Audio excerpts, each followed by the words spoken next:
Nah, kita akan Wahyu pasal 22 ya.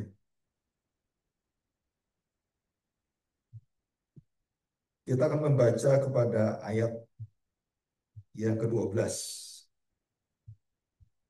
Sesungguhnya aku datang segera dan aku membawa upahku untuk membalaskan kepada setiap orang menurut perbuatannya.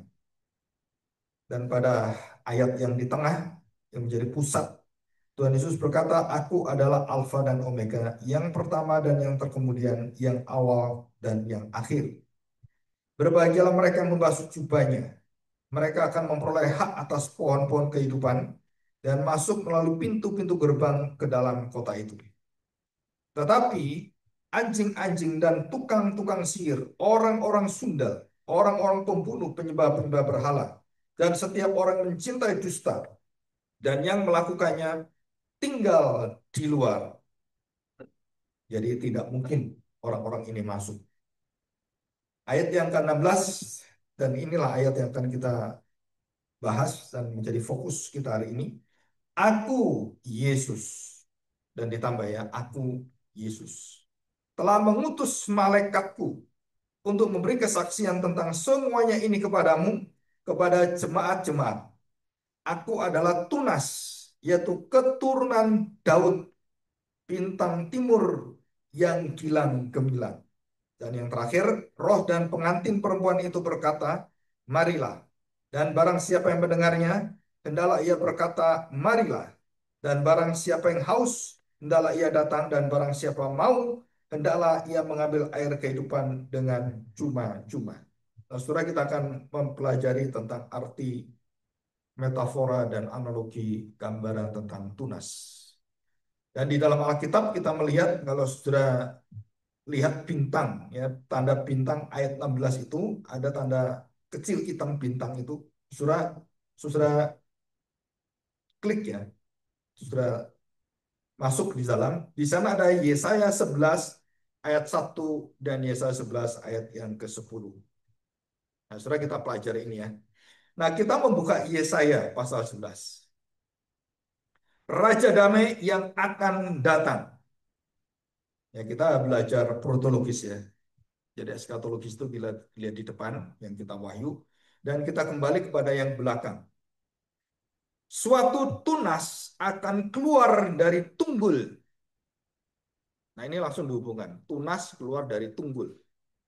Kita nggak punya gambaran, maka kita nggak tahu apa itu tunas, tunggul itu apa, taruk itu apa sih bedanya. Nah, saudara, saya akan menjelaskan hal ini.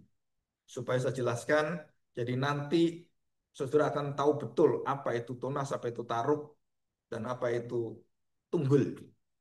Ya, karena kita bukan orang pertanian. Yang siapa pernah jadi petani, ya mungkin nggak terlalu asing ya. Tapi istilah-istilah ini adalah sesuatu yang sangat penting. Dikatakan suatu tunas yang keluar dari tunggul Isai dan bunga tunggul Daud. Bukan, tunggul Isai, papanya Daud. Artinya keturunan-keturunan sebelum Daud yang diwakili oleh Isai. Jadi suatu tunas yang keluar dari tunggul Isai dan taruk yang akan tumbuh dari pangkalnya yang berbuah. Roh Tuhan akan ada padanya, dan itu digenapi oleh Tuhan Yesus. Tunas itu tumbuh di mana? Dan di dalam bait Allah itu, dan di dalam tempat di mana dia membaca, Roh Tuhan ada padaku dan akan menggenapi seluruh apa yang dikatakan nubuatan para nabi. Ya, Yesus kemudian membaca Yesaya dan menutupnya, dan setelah dia menutup dan mengatakan, "Sudah aku genapi." Maka semua orang yang lihat dia itu marah dan mengusir dia. Jadi artinya siapa yang bisa mengenapi? Hanya Mesias. Tunas itu menunjuk pada Mesias. Roh Tuhan ada padanya, roh hikmat dan pengertian, roh hikmat, roh pengertian, roh nasihat, dan roh keperkasaan, roh pengenalan akan takut akan Tuhan. Dan yang kesenangannya ialah takut akan Tuhan. Artinya itu menjalankan Taurat Tuhan dengan hati yang takut akan Tuhan. Ia tidak akan menghakimi dengan sekilas pandang saja atau menjatuhkan keputusan menurut kata orang. Justru dia menyatakan di sini, Tetapi ia akan menghakimi orang-orang lemah dengan keadilan, righteous, ya righteous atau righteousness, dan akan menjatuhkan keputusan pada orang tertindas di negeri dengan kejujuran. Ia akan menghajar bumi dengan perkataannya seperti dengan tongkat, dan dengan nafas mulutnya ia akan membunuh orang fasik. Dan ini sudah kita lihat beberapa bulan yang lalu bahwa mulutnya bagaikan pedang yang kemudian membinasakan manusia yang memberontak dan durhaka. Saudara, itu semua ada gambarannya dalam kitab Wahyu. Nah, kita melihat sekarang satu gambaran. Nah, saudara, ini mungkin sudah lama ya kita nggak melihat ini. Nah, saudara, Shoot atau Khoter itu disebut tunas. Nah, bedanya apa? Kita bahas tunas dulu ya di atas. Jadi tunas itu adalah sesuatu yang hidup, yang bertumbuh, yang dilihat, dan yang keluar dari seluruh kehidupan sebuah pohon itu. Dan itu disebut tunas. Jadi kalau kita ada pohon, terus tunas baru yang keluar baru hijau kuning-kuning itu kan. Dan kalau sudah matang jadi hijau tua, kalau kematangan kemudian mati jadi coklat, kemudian rontok. Nah, saudara, itu adalah tandanya tunas. Kehidupan baru dari kehidupan lama yang mati. Tunas. Dan itu aja di ujung tunas itu ya, yang dinamakan short atau hotel. Dan yang kedua kita lihat adalah saudara Netzar atau Nazar, Nazaren, Yesus dari kota Nazaret. Nah, itu adalah arti Netzar ini. Jadi yang satu menunjukkan pribadi, tunas itu yang berasal dari seluruh keilahian, berasal daripada kehidupan yang tidak pernah mati, itu adalah Kristus. Disebut sebagai tunas itu. Dan dia muncul dalam seluruh kematian dan waktu pohon Israel, pohon ara itu dikutuk, ditebang oleh Tuhan dan dibakar dalam api, maka yang ditebang itu muncul kembali tunggulnya dan kemudian taruknya dan tunasnya. Dari mana? Dari pangkal pohonnya. Nah, pangkal pohon itu yang dipotong, sudah tidak ada batangnya, nah itu pangkal pohon, saudara. Kalau gambarannya tuh ini. Ini pangkal pohon. Dan tiba-tiba keluar tunasnya di tengah-tengah. Dan tunas itu akan menjadi taruk, dan taruk akan menjadi tunggul. Dan tunas itu kalau besar, dia berurat. Dan tambah besar, dia membentuk tunggul. Tunggul besar lagi membentuk natsar. Dan tunas itu kemudian terus dia akan sampai ke ujung langit. Tujuan kepada kemuliaan matahari, alam. Semua pohon menuju kepada matahari. Pertumbuhan semua menuju pada matahari. Jadi ini adalah pangkal. Ya, jadi kita lihat tunas, kita sudah jelas. Dan kemudian turun apa? Nazar, Netzar, atau Nezer. Dari kata Nazaret. Yesus dari Nazaret. Apa arti Nazaret? Saudara, adalah tempat di mana Daud dijanjikan Tuhan tentang kerajaan yang kekal. Dan itu adalah Netzar. Dan kemudian Tunggul itu apa? Tunggul adalah Gaza atau sekarang ini sedang mendapatkan perdamaian. Perdamaian Gaza. Perdamaian Tunggul. Gaza itu kan Palestina. Wilayah Gaza. Nah, itu wilayah Tunggul. Pas kita bahas ini, pas Gaza dikasih gencatan senjata oleh Trump. Jadi yang ngasih Trump. Nggak ada negara Arab. Nggak ada. Yang punya kuasa siapa? China nggak bisa. Putin nggak bisa. Yang bisa siapa? Amerika yang menentukan itu. Kok Amerika lagi, Amerika lagi? Ya, mau siapa lagi? Nggak ada yang lebih kuat daripada Amerika. Ya Amerika aja dalam segala hal. Justru kadang-kadang kita harus tahu bahwa siapa yang menggerakkan itu. Dan selama 40 tahun tidak pernah ada perdamaian seperti itu. Selama Obama lembek-lembek, kemudian Joe Biden tambah lembek, dan kemudian Trump berdiri dengan segala kelemahannya. Tuhan pakai dia untuk mendamaikan. Dan sekarang udah berhenti perangnya. Ya, saudara. Dan orang-orang di Palestina sangat senang. Itu dikatakan Natsa, Gaza, atau Geza. Jadi perjanjian tunggul yang sekarang diadakan. Nah, saudara, Geza atau dikatakan bahasa ininya stem, ya, shoot atau stem. Stem itu kalau kita mau cangkok itu dari gasanya. Jadi kalau kita cangkok tumbuh-tumbuhan, saudara, bukan dari tunasnya ditaruh, nggak bisa hidup. Tapi dari apa? Dari tunggulnya. Dipotong, ditanam. Nah, dia itu. Nah, kenapa harus tunggulnya? Dan tunggulnya apa? Tunggul Isai. Keturunan Isai. Dan Yesus dari keturunan Isai. Otomatis juga keturunan Daud. Tunggulnya itu dari Isai. Dari tulangnya itu. Dan dipotong dan ditanam kembali. Dan dia hidup. Dan yang terakhir adalah the root atau sores. Ya, root atau sores. Sores itu apa? Saudara, akar dan pangkal semua awal kehidupan. Nah, kita lihat sekarang. Yesaya pasal 6. Jadi yang membahas ini adalah Yesaya. Pasal 6 ayat yang ke-13. Saya bacakan ayat 10. Kenapa itu kemudian kita harus membahas ayat ini?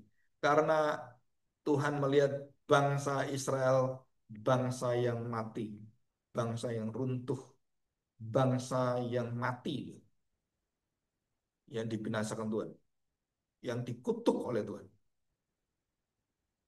Ini ayatnya. Buatlah hati bangsa ini keras, dan buatlah telinganya berat mendengar, dan buatlah mata melekat tertutup, supaya mereka melihat dengan matanya, dan mendengar dengan telinganya, dan mengerti dengan hatinya, lalu berbalik dan menjadi sembuh.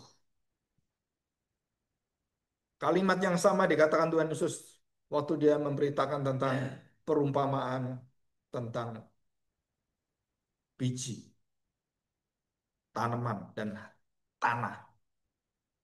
Dan semua berkaitan dengan apa? Dengan akar, tunggul, tunas, dan kitab bahasa ini. Jadi saudara, waktu Tuhan Yesus memberitahukan tentang perumpamaan dan berbagai perumpamaan yang berkaitan dengan lingkungan perjanjian Allah, saudara, itu semua dia sedang memberitahukan kepastian bahwa ini loh, saya ini loh sebagai tunggulnya. Saya ini loh tunasnya. Saya ini loh sebagai pokoknya, pokok pohon, pokok anggur. Saudara, ini adalah sesuatu yang bagi kita yang sudah mengerti siapakah Kristus sangat mudah. Tapi sampai hari ini Israel itu bangsa Yahudi tidak bisa nembus pikiran ini, Saudara. Nggak bisa terima, padahal ini jelas sekali bagi kita ya. Yang sudah kenal Kristus, perjanjian dan pengendapannya, kita tahu jelas, semakin kita belajar, semakin ngerti, semakin tahu. Dan terikat, tidak pernah terlepas. Bangsa Israel nggak bisa tahu sampai hari ini, Saudara. Termasuk Netanyahu. Kenapa nggak bisa? Ya karena Allah yang melekatkan matanya, menutup hatinya, dan membutakan pikirannya. Siapa itu? Allah sendiri. Ini kalimatnya kan Allah sendiri.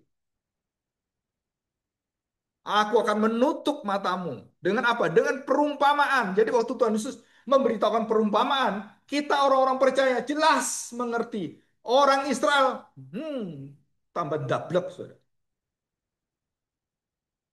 Saudara pernah marah? Pernah marah? Saudara, kalau kita marah, seperti perumpamaan Tuhan Yesus. Semakin diberitahu, semakin nutup hati dia. Semakin dablek. Betul kan?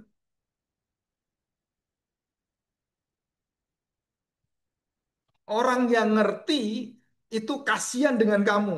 Tapi kamu nggak ngerti, nentangnya tuh terus-terusan, nggak mau tahu.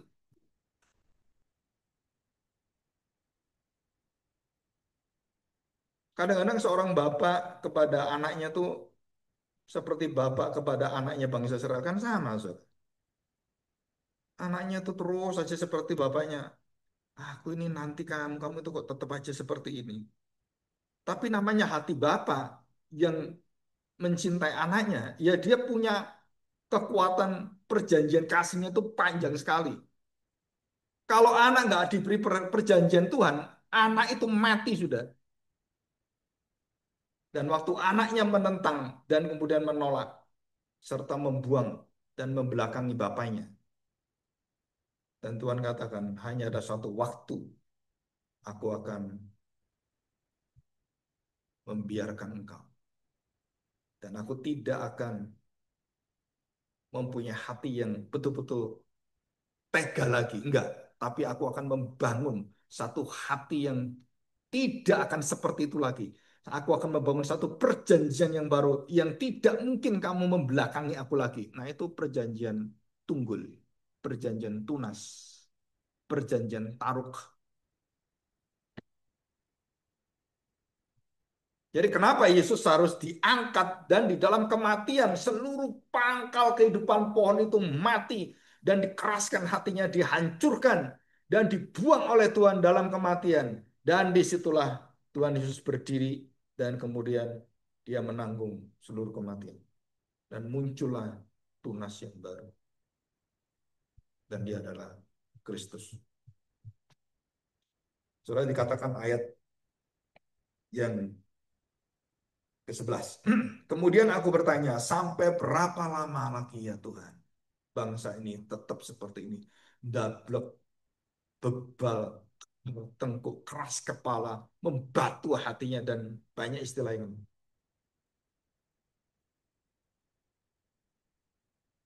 saudara sampai hari ini, bangsa Israel itu dinanti Tuhan seperti bangsa Israel itu menantikan Palestina. Sama. Palestina itu kasih dablek, terus saya ngebomi dia, bunuh dia. Ya sama kan?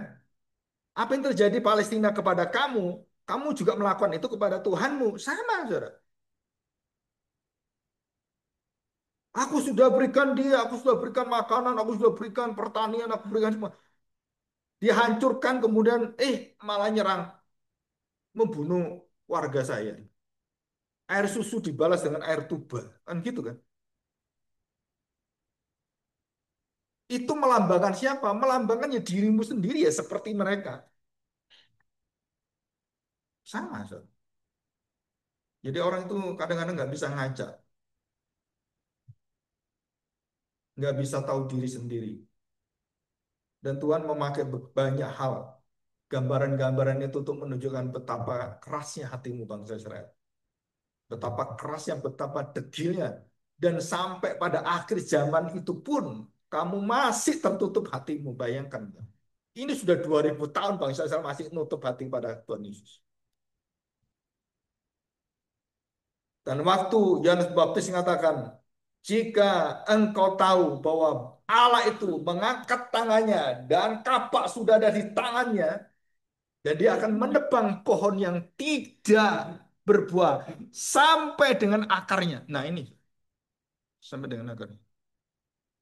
Saudara nggak ada satu orang nebang pohon itu akarnya, nggak ada. Ada nggak bisa nebang pohon akarnya? Gimana nebang pohon sampai akarnya ini nggak bisa. Yang bisa itu dicabut kekuatan buat dicabut bisa. Saudara Yohanes mengatakan semakin kerasnya hatimu itu seperti akar yang nggak goyah itu loh. Kerasnya itulah hatimu. Menutup diri kepada Kristus itu loh. Dan tambah hari tambah akar itu kalau semakin merambat saudara, itu dicabutnya semakin nggak mungkin. Dan ketidakmungkinan itu hanya bisa dilakukan oleh Tuhan. Jika engkau tidak menghasilkan buah, jika engkau tidak menerima keselamatan itu dan tidak menerima anak Allah itu, aku akan cabut sampai dengan akarnya dan aku akan tebang dan aku jebol sampai dengan akarnya. Artinya apa? Bangsa Israel tuntas akan dibinasakan Tuhan. Tanpa Kristus, kamu dengan Tauratmu, dengan sunatmu, dengan puasamu, nggak ada gunanya. Kamu akan binasa. Saudara, itu adalah perjanjian Tuhan dengan bangsa Israel. Dan sampai hari ini belum terlaksana, belum digenapi. Kan bangsa Israel masih tegar tengkuk sampai hari ini. Dan Tuhan katakan, dia akan menutup. Jadi penutupan dunia itu, waktu Tuhan Yesus mengatakan ini, kalimat-kalimat aku adalah aku datang dan terakhir aku adalah Alfa Omega. Saudara, itu menunjukkan bahwa seluruh kehidupan, seluruh dunia dan segala sesuatu yang hidup dan mati itu ada di tangan Kristus. Untuk apa? Untuk mengangkat bangsa Israel, orang-orang yang dipilih Tuhan, itu akan dimatangkan dan kemudian dimunculkan kembali.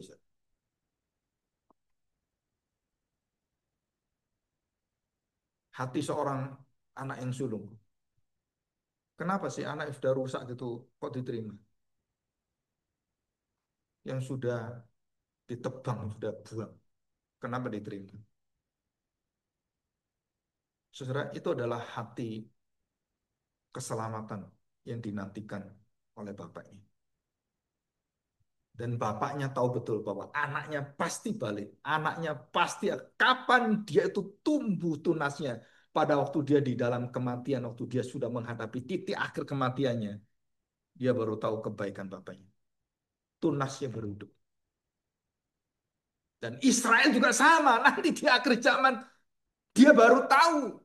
Dan pada saat dia tahu, saudara, itu artinya seluruh pintu keselamatan ditutup, saudara. Dan tidak ada lagi yang diselamatkan. Dan itu terakhir bangsa Israel. Dan Tuhan akan datang. Wah, itu kengerian yang luar biasa, saudara. Jadi kalau orang-orang yang berdoa supaya Israel percaya pada Tuhan, engkau tahu nggak? Begitu Israel percaya pada Tuhan, itu tandanya bahwa Tuhan Nabi Yesus akan datang. Tandanya apa? Sudah tidak ada keselamatan, sudah berhenti semuanya. Kalau Tuhan Yesus datang. Ya. Oke, kita lihat sekarang tunggul. Apa arti tunggul? Saudara, tunggul itu mempunyai satu arti yang berarti adalah yang pertama adalah tunggul itu juga berarti menunggulkan, merobohkan. Jadi dikatakan tunggul Isai itu yang akan memberikan keturunan-keturunan yang akan menjadi pohon, menjadi kekuatan, tapi juga yang akan menebang keturunanmu. Nah, Rasul Paulus memakai tentang satu pokok, satu tunggul itu, dan dikatakan juga sebenarnya itu taruk sebenarnya. Dan yang keluar itu akan dipotong. Jadi Israel itu, saudara, kalau kita lihat gambarnya. Nah ini, ya perhatikan. Ya, Israel itu adalah tunggul, Isai. Ya, tunggul Isai. Yang disebut sebagai tunggul. Yang gambarnya itu yang dari pohon, tulang pertama yang keluar yang besar. Itu tunggul. Dan kemudian taruk itu keluar dari tunggul keluar taruk. Dan taruk keluar itu akan jadi tunas yang baru di atas. Nah, saudara, di dalam kitab Roma, pasal 9 sampai pasal 11, Paulus menggunakan satu perkataan, jika tunggul itu dipotong oleh Tuhan, dan kemudian kamu dicangkokkan, kita masih ngetik. Dan waktu kamu dicangkokkan, dan kamu hidup karena kamu menggantikan tunggul itu. Karena dicangkokkan. Jadi pohon itu adalah pohon keselamatan. Pohon itu adalah pohon Kristus sendiri. Dan tunggul itu adalah bangsa Israel yang merupakan wakil daripada seluruh suku bangsa Israel, 12 bangsa Israel. Dan waktu bangsa Israel dipotong oleh Tuhan dan kamu dicangkokkan, jangan lupa kamu adalah hasil cangkokan. Kalau kamu melakukan dosa yang sama dengan bangsa Israel, apa susahnya Tuhan buang kamu.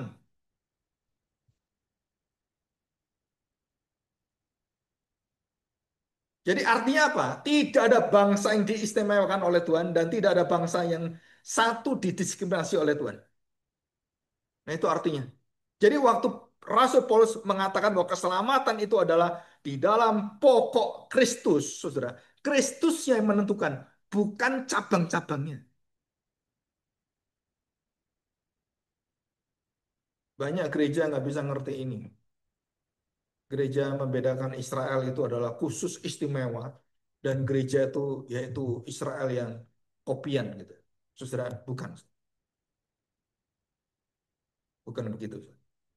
Keselamatan itu di dalam Kristus. Dan di dalam Kristus tidak ada Israel dan tidak ada gereja. Semua menjadi bangsa yang baru dalam perjanjian baru. Dan satu bangsa yang disatukan oleh Tuhan. Jadi tidak ada perbedaannya. Tapi gereja sampai hari ini membedakan, "Oh, itu Israel kita, oh Israel dapatkan itu, dia tuh yang mungkin disebut sebagai 144 itu Israel, kita bukan. Saudara bukan. Kita yang tidak memberikan keistimewaan, favoritisme, dan diskriminasi. Enggak ada. Saudara. Jadi di dalam Kristus, waktu Abraham dipanggil oleh Tuhan, kamu akan memberkati segala bangsa dan di dalam dirimu bangsa-bangsa akan diberkati, diselamatkan. Dan jelas katakan diselamatkan. Saudara. Jadi melalui Abraham, bukan hanya keturunannya, segala bangsa diberkati, diselamatkan. Itu perjanjian Tuhan itu. Dari sejak manusia diciptakan pertama, Adam dan Hawa, Nuh, Abraham, sampai kepada Daud dan semuanya. Sama perjanjiannya. Mengapa Tuhan mengistimewakan 12 suku Israel melalui Abraham, Ishak dan Yakub? Dan Yakub kemudian baru keluar yang dinamakan tunggul 12. Pohon ada 12 tunggul gitu. Apakah 12 tunggul, 12 pangkal ini, kalau kita lihat ya, 12 daripada cabang-cabang itu, apakah itu merupakan penutupan terhadap bangsa-bangsa lain? Jawabannya tidak. Harusnya dari tunggul itu dipotong dan ditanam kemudian keluar bangsa-bangsa dan bangsa-bangsa baru yang bangsa Israel adalah merupakan tunggul yang menghasilkan bangsa-bangsa lain. Itu maksud Tuhan, menjadi terang bagi bangsa lain. Yesaya 61. Engkau harusnya menjadi terang bagi bangsa lain, tapi engkau menggelapkan dirimu. Yang harusnya terang itu adalah memimpin kamu membawa dunia dalam kegelapan. Dengan pola hidupmu, penyembahan berhala. Jadi Yesaya dan seluruh nabi, saya percaya, Ustaz, dan termasuk aliran Yahudi modern yang mulai dekat dengan tafsiran Kristologi, mereka mulai sadar dan mereka menentang pembangunan bait Allah yang ketiga. Jadi para teolog yang berpikir begitu luar biasa itu menentang pembangunan bait Allah ketiga. Saudara kenapa? Karena dia katakan bukan karena bait Allah, bukan karena sunatmu, tapi karena engkau memiliki belas kasihan dan menerima belas kasihan Allah di dalam kematian anak domba itu. Nah, itulah ibadah sejati. Jadi tidak membutuhkan lagi gedung-gedung ritual, enggak butuh. Kamulah ritual itu, kamulah pokok itu, kamulah bait Allah itu. Nah ini orang Israel sudah menemukan dan mulai mengerti, dia sudah sedikit lagi melangkah jadi Kristen semua. Kapan itu? Saya nggak tahu. Tapi dari pendalaman teologi orang-orang Yahudi dan waktu saya ikuti, mereka mulai dekat dan mulai menolak dan mengatakan sia-sia membangun PLA ketiga. Itu orang Yahudi sendiri. Orang-orang yang pintar dalam teologi ya. Sedangkan kita gereja-gereja, sudah berbondong-bondong, kemudian apa ya, istilahnya tuh berkompetisi membangun gereja sebagus-bagusnya segede-gedenya. Itu bukan maksud Tuhan. Seperti membangun perusahaan yang banyak gitu. Saudara, mari kita melihat bahwa Tuhan Yesus waktu membangun gereja yang megah itu, kita harus tahu betul. Dia mulai dari pantai, dia mulai dari orang-orang yang nelayan-nelayan. Dan contoh dari Tuhan Yesus, itu menjadi contoh segala zaman. Jika engkau tidak melakukan itu, engkau tidak akan bisa membangun gereja yang berkenan kepada Tuhan. Karena dia sudah memberikan contoh teladan. Tuhan Yesus tidak mencari orang-orang ahli teologi, ya. Enggak. Juga mencari orang pinter, enggak. Kalau orang pinter, itu lulusan dari orang-orang ahli Taurat itu banyak ribuan orang. Satu pun nggak ada dipilih Tuhan Yesus jadi rasul. Nggak ada satu pun. Kenapa, saudara? Ya itu nanti sama dengan akhir zaman. Orang semua punya kekuatan pintar dalam pikirannya, dalam kesejahteraannya, dalam saudara, nggak akan dipakai Tuhan. Tapi orang-orang yang rendah hati, yang seperti orang pemungut cukai itu yang berdoa dengan seluruh kerendahan hati. Nah itu orang berkenan pada Tuhan. Ya, itu yang akan menggoncangkan dunia, saudara. Tapi prinsip seperti ini kembali diijak-ijak oleh gereja. Sama seperti Israel, saudara. Kenapa kita mengulang kebodohan, kebebalan bangsa Israel dan gereja itu mengulang di dalam diri sendiri? Ya karena itu sifat manusia. Dan itulah kematian manusia. Ya kita berdoa aja, saudara. Kenapa? Karena itu semua berjalan yang sudah ditetapkan Tuhan. Nah, setelah kita melihat ini ya. Jadi kita melihat tunggul itu menunjukkan satu kehidupan yang akan bergerak dan menjadi satu bangsa kepada bangsa-bangsa. Dan itu adalah tunggul. Yang artinya kalau itu tidak sesuai dengan kehidupan Tuhan, karakter daripada Tuhan, perjanjian Tuhan akan dibuang dan itu akan dimatikan. Jadi saudara kalau pohon itu sudah tunggulnya dipotong, saudara pohon itu tidak akan bisa hidup. Jadi kalau kita mau membunuh satu pohon, saudara, jangan pernah sisakan tunggulnya. Habisnya semua. Jadi gergaji semua. Jangan sisakan. Ada tunggulnya. Potong aja. Sekarang ada obat untuk pembunuh killer plant, gitu kan? Pembunuh yang dikasih cairan. Semua pohon mati semuanya. Nah, kita lihat sekarang istilah tunas. Nah, yang perhatikan ya, tunas. Nah, saudara, tunas Daud dan dikatakan tunggul Isai. Kenapa mesti tunas Daud? Saudara perhatikan. Istilah tunas dengan biji, dengan benih itu sama. Mempunyai pertolongan sama. Jadi kalau benih itu artinya adalah menunjuk kepada DNA, menunjuk pada daging yang ada di dalam seluruh keturunan itu, saudara, dari Adam, daging keturunan dari Mesias itu dilindungi dan waktu dibunuh oleh Kain, Habil itu mati. Siapa lagi keturunan yang berkenan? Sudah nggak ada, mati. Kalau anaknya Adam cuma dua, maka yang menguasai siapa? Ya Kain, keturunan Kain, penjahat-penjahat itu.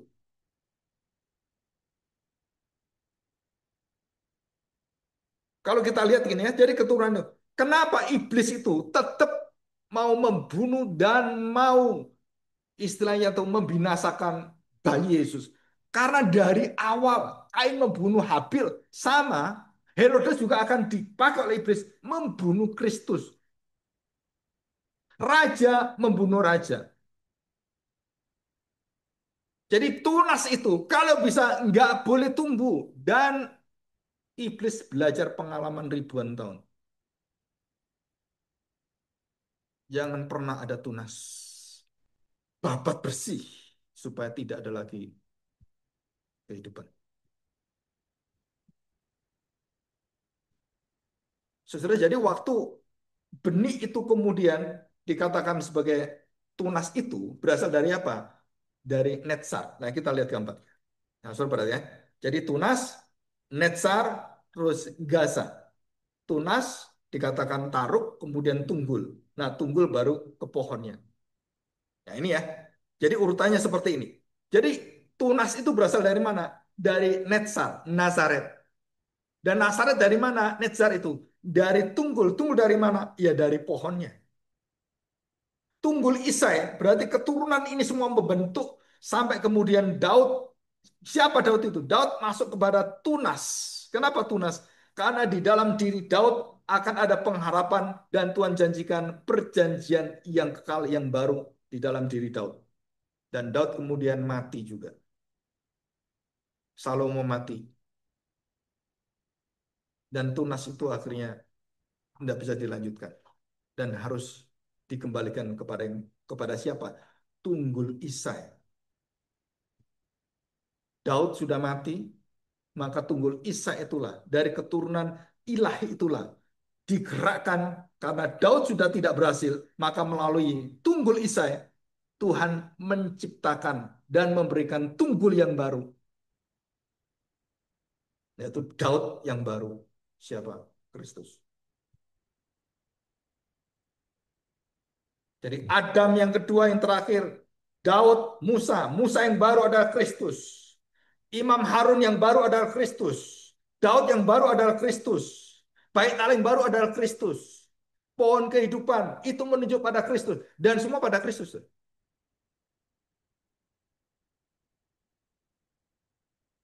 Dan kita tahu bahwa ini adalah sesuatu yang nilainya yang namanya tunas, saudara, itu menunjukkan kepada kekuatan Allah melampaui segala kematian di dalam keturunan kerajaan dan dari daging ke daging, dari ke daging ke daging.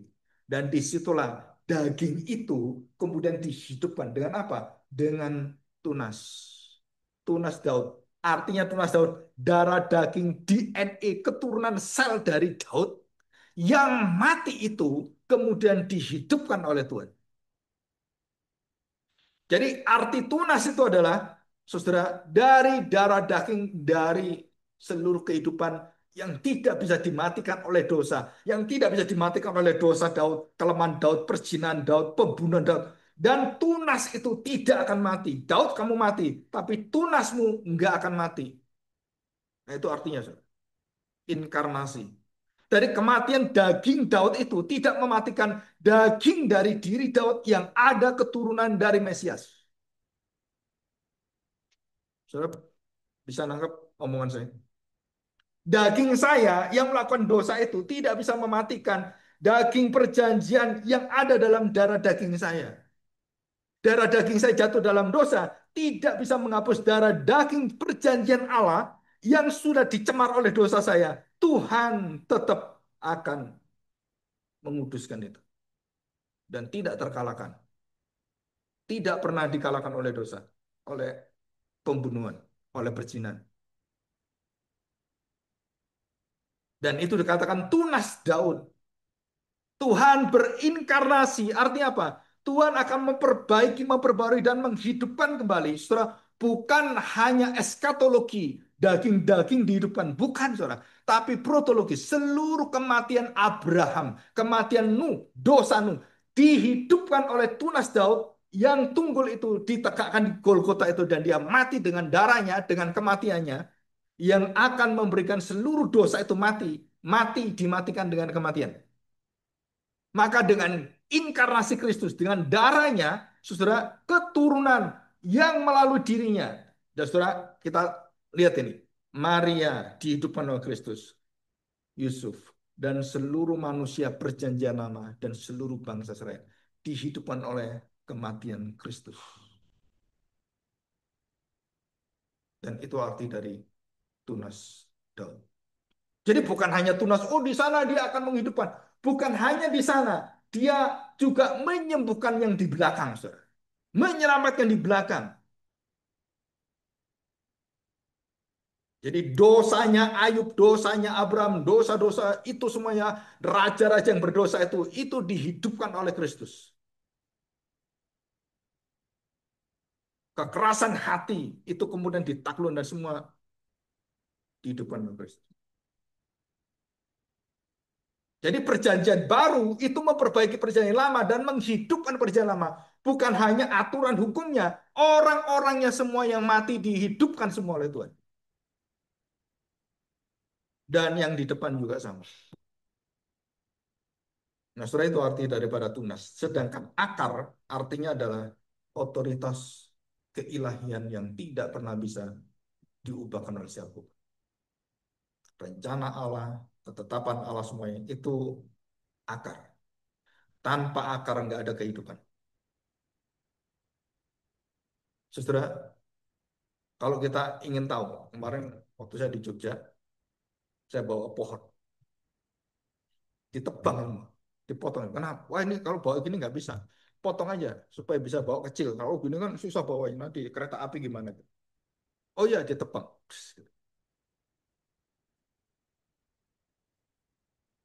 Terus nggak ada pokok pohon ini nggak ada pokok pohonnya. Tapi akarnya masih ada di dalam dan kita bawa akarnya kita bawa. Jadi setanah-tanahnya semua. Pohonnya dipotong supaya nggak ngerepotin ya, Mbak. Terus saya pikir mati. Saya tanam, saya taruh pot, saya tanam. Saya pikir mati. 1 minggu, 2 minggu, 3 minggu. Plus 21 hari, hampir 1 bulan. Keluar dia tunasnya. Tss, hidup. Jadi antorium. Tapi kalau akarnya ditebang, segede apapun di atas, akarnya ditebang, saudara. Mati semua pohon itu. Jadi penting mana akar dengan tunas, saudara? Dari akar sampai ke tunas dikatakan itu adalah nafas kehidupan, gerakan dari Allah. Jadi kita belajar Nazaret itu menunjukkan apa? Di kota yang kecil itu, tunas itu tumbuh hidup Kristus yang tidak bisa dihiraukan dan tidak diketahui orang dari umur yang masih kira-kira 2 tahun sampai 12 tahun.